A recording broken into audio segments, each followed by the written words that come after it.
तो finally Naruto का एक मांगा आया हुआ है एंड इस मांगा को पढ़ने के बाद तो एहसास हुआ कि यार थोड़ा सा बताना चाहिए, इसके बाद रिव्यू करना चाहिए आप लोग के साथ। एंड इस रिव्यू में मैं आप लोग को बताऊंगा कि इस मांगा में एक्चुअली में हुआ क्या क्या है। फर्स्टली मैं बता दूं कि ये एक नॉवल से मतलब ली गई है। साथ ही साथ एक और बता दूं कि इसमें इन फ्यूचर हो सकता है कि एनीमे एडेप्टेशन हो जाए इस मांगा को लेकर, लेकिन फिलहाल ऐसा कोई भी आइडिया नहीं है इनके दिमाग में। लेकिन हाँ, मांगा का फर्स्ट चैप्टर ही अभी तक आया है, वो भी अलग अलग लैंग्वेजेस में है। हम तो कैसे भी करके इंग्लिश लैंग्वेज ही पढ़कर अपना काम चलाएंगे, क्योंकि हिंदी लैंग्वेज में अभी तक मांगा तो फिलहाल नहीं आई हुई है। लेकिन आप लोग घबराइए मत, हम रिव्यू यहाँ पर कर देंगे आप लोग के लिए। फर्स्टली मैं आपको बता दूं कि मैंने सोचा नहीं था कि मैं इस तरह से आप लोग के सामने आऊँगा। मैंने सोचा था तो कुछ और भी, माथे पे बैंड वैंड लगा के नारुतो स्टाइल में बिल्कुल आकर निंजुत्सु जो जुत्सु होते हैं वो सारे जुत्सु करके दिखाऊंगा।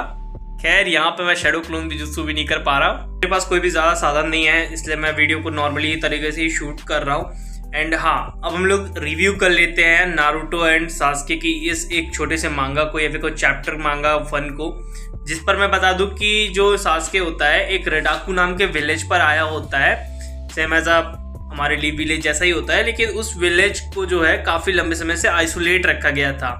तो यहाँ पर जो बंदा होता है अपना सास्के होता है, वो एक ग्रैनी से पूछता है path sage of six path के बारे में। तो यहाँ पर उसे कोई भी जानकारी नहीं मिलती, तब वो एक दादाजी के पास रुकता है। फाइनली यहाँ पर वो पूछते हैं, तब वो बताता है कि रेडाकू जो विलेज है काफ़ी लंबे सेंचुरीज से वो एक आइसोलेटेड था, इसलिए अब मुझे नहीं लगता कि सास्के आपको यहाँ पर वो सेज ऑफ सिक्स पाथ मिल सकता है। इस चीज़ को सुनने के बाद जब वो देखता है एंड उसे महसूस होता है हमारे सास्के को कि कोई वो लड़का है जो उसका पीछा कर रहा है, एंड इस लड़की ने भी उस बात को सुनी होती है सेज ऑफ सिक्स पाथ वाली। तो वो जो सास्के होता है ना, वो एक जगह पर जाकर छुपता है, जिससे वो लड़का जो है उसके पीछे पीछे आता है गली में।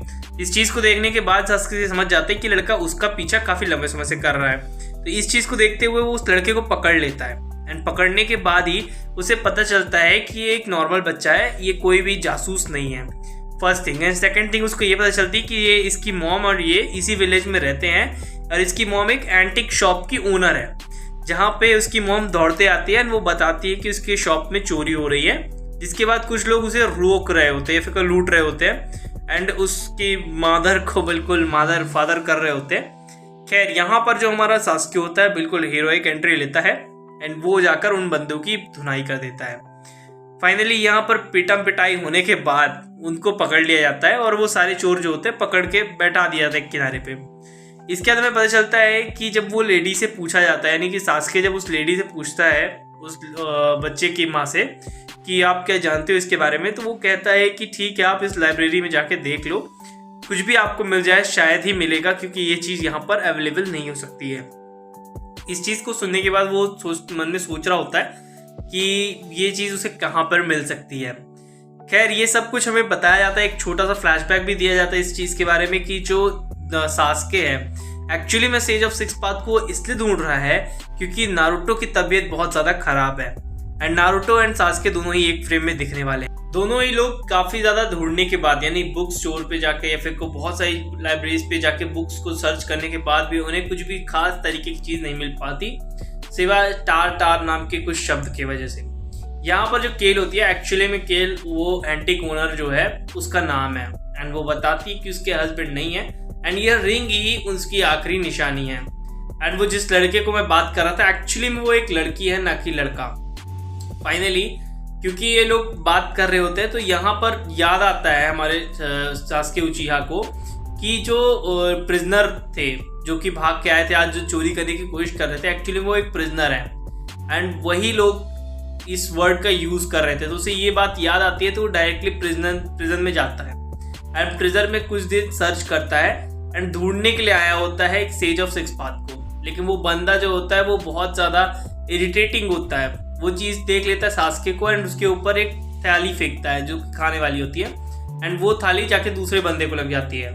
तो वो बंदा सोचता है कि सास्के ने उसके ऊपर वो डाला है, खाना फेंका है, तो वो उसे पंच मारने की कोशिश करता है, लेकिन सास्के बहुत इजीली डॉज करता है। मतलब एक शिनोबी को तुम मार दोगे, मतलब खेल थोड़ी ना है। एंड इसके बाद जो होता है ना कि बंदा जो है बहुत ज़्यादा पीटा देता है, सबको पीट देता है। इसके बाद जो वहाँ का जेलर होता है वो आता है एंड वो बताता है कि ये एक न्यू फ्रेशर है एंड ये न्यू प्रिजनर है।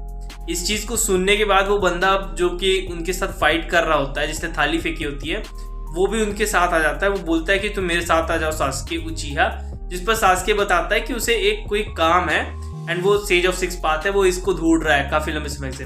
जिस पर वो व्यक्ति भड़क जाता है, वो कहता है कि तुम मेरे साथ आ जाओ वरना मैं तुम्हें मार दूंगा। इसके बाद नेक्स्ट डे चालू होता है, वापस ये लोग काम पे जब जा ही रहे होते हैं तो वो जो बंदा भड़का हुआ होता है जो कि प्रिजन के अंदर होता है, जिसका टान बोल रहे होते हैं, उस बंदे को एक लिजर्ड खा लेता है। एंड इसके बाद सभी लोग देख रहे होते हैं उस लिजर्ड को, लेकिन कुछ भी कह नहीं रहे होते हैं। एंड इसके बाद चैप्टर 1 खत्म। आई होप कि ये स्टोरी आपको लगभग समझ में आई होगी, क्योंकि मैं एक शॉर्ट में आपको बता दूं समरी में कि नारुतो की तबीयत खराब है। सास्के उचिहा जो है एक रेडाकू नाम के विलेज पर जाता है एंड वहां पर ढूंढ रहा होता है सेज ऑफ सिक्स पाथ को। एंड वहां पर वो ढूंढते वो प्रिजन के अंदर चला जाता है इस चीज को ढूंढने के चक्कर में। वहां पे कुछ प्रिजनर से वो मिलता है एंड उस प्रिजनर को पूछने के दौरान ही एक लिजर्ड खा लेता है। मतलब पूरी स्टोरी में Sasuke sage of six path को एंड तक नहीं ढूंढ पाता। अब इसका जब चैप्टर 2 आएगा तो ये पढ़ने में ज्यादा मजा आएगा मेरे को कि नेक्स्ट पार्ट में क्या होगा। लेकिन फिर भी एक अनुमान है ये हमें समझ में आ जाए कि जो जेलर है एक्चुअली में वही मेन विलन बनेगा आगे चलकर, ऐसा हमें पोस्टर्स में भी देखने को मिला है। तो आई होप कि वही जाके आगे विलन बने, क्योंकि उसी का वो जो लिजर्ड है ना वो उसी का है। मांगा आएगी या फिर कुछ भी ऐसा चीज़ आता है न्यू अपडेट, तो मैं खुद ही मतलब कैमरे के सामने आकर उसे बताऊंगा। बहुत ज़्यादा वो वीडियोस का यूज़ करने की वजह से कॉपीराइट क्लेम्स क्या स्ट्राइक्स बहुत ज़्यादा आती हैं। हालांकि इसमें भी आ ही सकती है, लेकिन फिर भी कोशिश तो यही रहेगी कि ना आए। वीडियो अगर अच्छी लगी तो प्लीज चैनल को जरूर सब्सक्राइब करना है, बेल आइकन दबाना बिल्कुल ना भूलें। जो मेरा न्यू चैनल है उसे जाके आप लोग सब्सक्राइब कर लीजिए। Thank you, take care, bye bye.